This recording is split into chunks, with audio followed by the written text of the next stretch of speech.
12 November 2020 Thursday 10 to 11 BA third optional class भक्ति काल का सामान्य परिचय। प्रिय विद्यार्थियों, भक्ति काल जिसे पूर्व मध्यकाल भी कहा जाता है, इसका समय 1375 से 1700 तक माना जाता है। भक्ति काल के समय ये वो समय था जब मुसलमान शासन का काल प्रारंभ हो चुका था और मुसलमान शासकों के माध्यम से हिंदू राजा डर कर उनके सम्मुख पराजित हो चुके थे और हिंदू राजाओं के दरबार में रहने वाले कवियों ने राज दरबार से निकलकर भगवान के मंदिर में स्थान पा लिया और राजाओं के माध्यम से उन्हें जो भी धन प्राप्ति होती थी वो अब समाप्त हो गया था। इसलिए कवियों का राज दरबार से हटकर कुटिया में रहने लगे साधु संतों की भेष बनाकर वे भगवान के मंदिर में आश्रय पा लिए थे। साधु संत हमेशा भगवान के चिंतन में मग्न रहते थे। इसके फलस्वरूप कवियों में आश्रयदाता राजाओं के गुणगान के बदले भगवान का कीर्तिगान होने लगा। साथ ही अनेक कवियों ने सामाजिक ऊंच नीच, जातिगत भेदभाव के विरुद्ध आवाज़ उठाना आरंभ कर दिया। धीरे धीरे जब देश में विदेशी शासकों द्वारा शांति स्थापना होने लगी तो भगवान के मंदिर में आश्रय पाने वाले कवि वीरगाथा कालीन संघर्ष वातावरण जब खत्म हो गई, शांति वातावरण जब स्थापित हो गई तो भक्ति काल का उगम तब से हो जाता है। उत्तर भारत में पुराणों का आधार लेकर भक्ति भावना फैल रही थी, जिसके विष्णु के अवतार पर विश्वास किया जाता था। दक्षिण भारत में वैष्णव भक्ति का जोर था।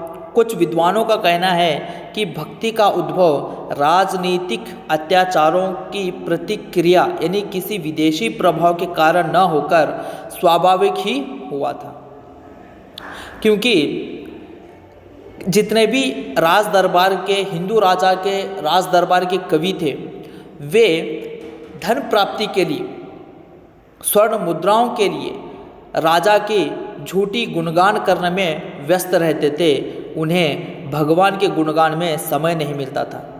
जब राजकीय व्यवस्था डगमगा गई, हिंदू राजा मुसलमान बादशाहों के सामने अपने हथियार डाल दिए, पराजित हो गए, अपनी पराजय को स्वीकार कर लिया, तो धीरे धीरे उन कवियों में राजा के गुणगान करने का कुछ भी अंश न रहा।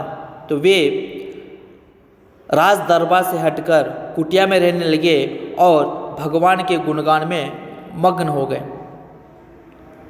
और जब मुसलमान शासकों द्वारा पूरे भारत में शांति की स्थापना हुई, सभी धर्मों में एकता लाने की जब बात चलने लगी, तो संत कवियों ने जातिगत भेदभाव, ऊंच नीच, इन सब को दूर करने का प्रयत्न किया और धीरे धीरे उत्तर भारत से दक्षिण भारत की ओर भक्ति की भावना बहने लगी और विष्णु के अवतार को ज़्यादातर यहाँ पर बढ़ावा देने लगा, जो वैष्णव भक्ति को का जोर यहाँ पर दिखता है।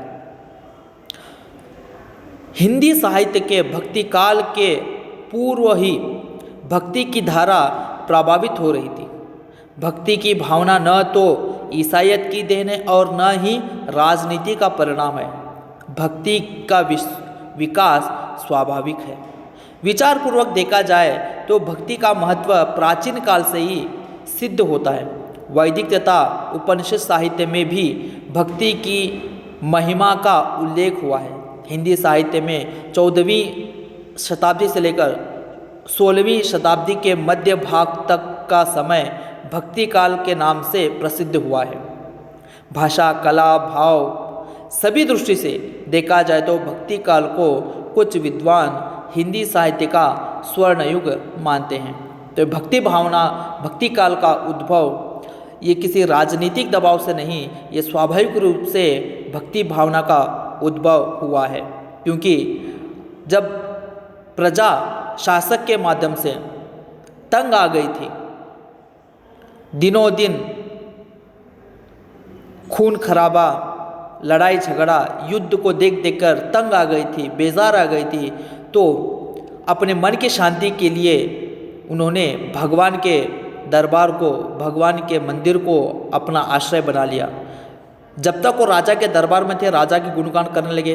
अब भगवान के दरबार में आ गए तो भगवान के गुणगान प्रारंभ कर लिए। तो धीरे धीरे लोगों में भक्ति की भावना प्रचलित होने लगी। तो इस प्रकार भक्ति काल का प्रारंभ माना जाता है। धन्यवाद।